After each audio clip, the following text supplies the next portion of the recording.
Ne touche plus jamais au bouton de couleur de ta télécommande, tant que tu ne sais pas vraiment à quoi ils servent. Moi, j'ai découvert ça par accident, ici en France. Et franchement, j'étais choquée. Depuis que je suis enfant, je voyais ces boutons rouges, verts, jaunes, bleus. Ils étaient là et là, sous mes yeux. Mais je n'ai jamais osé appuyer dessus. Je pensais que j'allais dérégler la télé. Ou pire, la casser.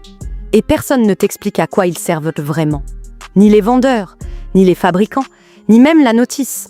Le jour où ma télé est tombée en panne, j'ai appelé un réparateur. Il a manipulé la télécommande, il a appuyé sur une série de boutons et l'écran a changé.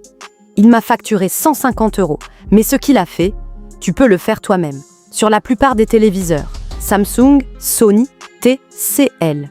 Peu importe la marque, écoute bien. Chaque télécommande contient un réglage caché, un mode interne que presque personne n'utilise. Et tout commence par une séquence précise. Tu prends la télécommande, tu appuies 10 fois sur le bouton du volume. Exactement 10 fois. Pas 9, pas 11, 10. Tu comptes à voix basse si tu veux. 1, 2, 3, jusqu'à 10. Ensuite, tu appuies 10 fois sur le bouton pour changer de chaîne. Là encore, exactement 10 fois. Puis, tu appuies sur OK. Et c'est là que ça devient intéressant. L'écran peut légèrement changer. Un menu discret peut apparaître. Un réglage avancé s'ouvre. Ce n'est pas magique. Ce n'est pas une antenne secrète sortie de nulle part. C'est un menu technique. Un mode interne prévu pour les tests. Et les boutons de couleur? Ils servent à naviguer dans ces menus spéciaux.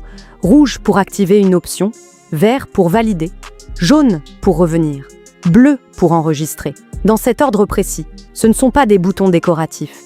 Ils ont une vraie fonction. La plupart des gens ne le savent pas.